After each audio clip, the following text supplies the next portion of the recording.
नमस्कार दोस्तों, मेरे YouTube channel easily explained everything में आपका स्वागत है।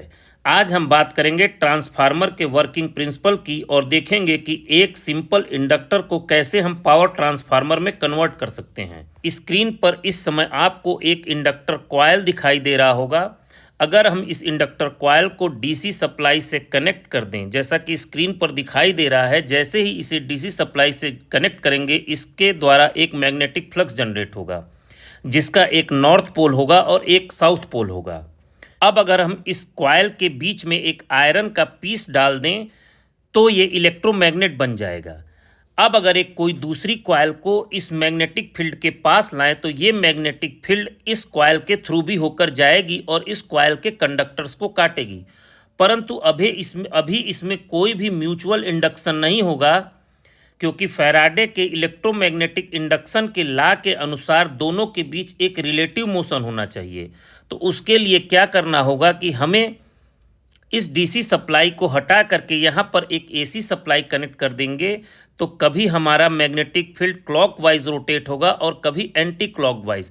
इस दशा में एसी सप्लाई के हर साइकिल में मैग्नेटिक फील्ड का डायरेक्शन चेंज होगा, जिससे कि इस कॉइल में एक वोल्टेज इंड्यूस होगा और जो इसके आउटपुट में हमको मिलेगा। परंतु आप देख रहे होंगे स्क्रीन में कि बहुत ही कम मैग्नेटिक फील्ड जो इसके थ्रू होकर के गुजर रही है वही म्यूचुअल इंडक्शन का काम करेंगे। बाकी सारी ये जो मैग्नेटिक फील्ड हैं ये बेकार हो जाएंगी।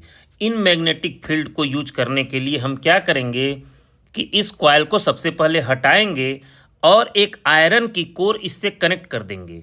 जैसे ही हम इससे आयरन की कोर कनेक्ट करेंगे ये सारा का सारा मैग्नेटिक फील्ड को एक पाथ मिल जाएगा, जिसके की द्वारा ये हो करके फ्लो होने लगेगा, जैसा कि स्क्रीन पर दिखाई दे रहा है। ऐसा इसलिए होगा क्योंकि आयरन की परमिएबिलिटी लगभग 10,000, आयरन की रिलेटिव परमिएबिलिटी लगभग 10,000 के करीब होती है।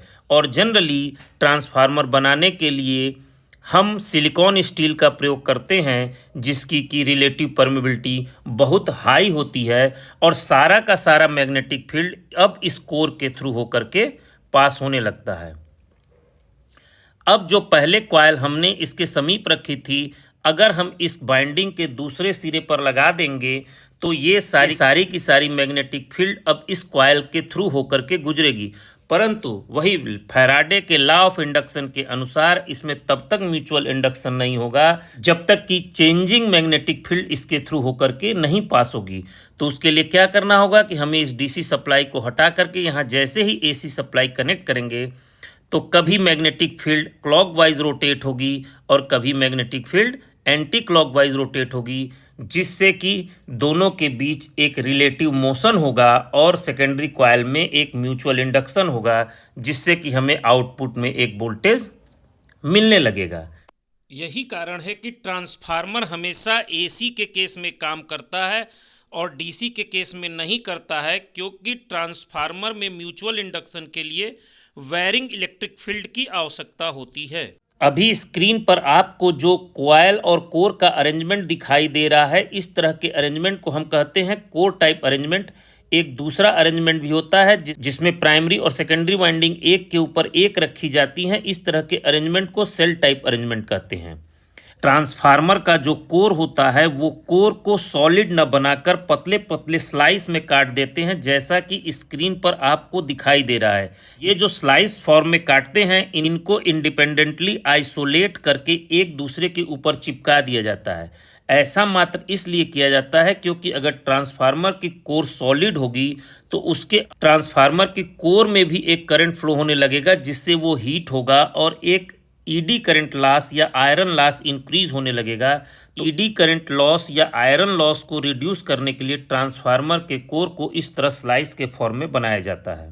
अरेंजमेंट जो भी हो, फाइनली उनको सील करके उनके ऊपर एक इंसुलेटिंग मटेरियल चढ़ा दिया जाता है और उनके प्राइमरी और सेकेंडरी लीड्स को बाहर निकाल लिया जाता है।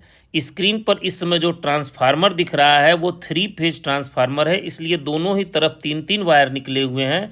और अगर सिंगल फेज ट्रांसफार्मर होगा तो मात्र 2 ही लीड निकले होंगे दोनों तरफ।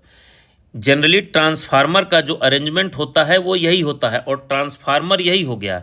जब हम पावर ट्रांसफार्मर की ओर बढ़ते हैं तो ये ट्रांसफार्मर की वाइंडिंग इतनी बड़ी हो जाती है और इतने हैवी करंट को बियर करती है कि इनकी कूलिंग एक प्रॉब्लम हो जाती है। इसलिए इन ट्रांसफार्मर को एक टैंक में डालकर उसमें, जैसा कि मैंने अपने पहले वीडियो में भी बताया था, ऑयल फिल कर दिया जाता है और इनके टर्मिनल्स को बुशिंग के द्वारा बाहर निकाल करके इसमें radiator, conservator tank, OLTC, fan और अदर अरेंजमेंट कर दिए जाते हैं, जिससे कि ये ट्रांसफार्मर जो है हैवी करंट और हैवी वोल्टेज को बियर कर सके। छोटे ट्रांसफार्मर से बड़े ट्रांसफार्मर की ओर बढ़ते हुए अब आपको स्क्रीन पर कुछ बहुत बड़े बड़े ट्रांसफार्मर दिखाई दे रहे हैं। ये इतने बड़े होते हैं कि इन्हें बहुत बड़ी बड़ी गाड़ियों से लाद कर लाया जाता है और इनके नीचे भी खुद चक्के लगे होते हैं ताकि ये एक जगह से दूसरे जगह तक पहुंचाए जा सके। इस वीडियो में बस इतना ही। अगर मेरा वीडियो पसंद आया हो तो सब्सक्राइब, लाइक, कमेंट और शेयर जरूर कीजिएगा। धन्यवाद। जय हिंद, जय भारत।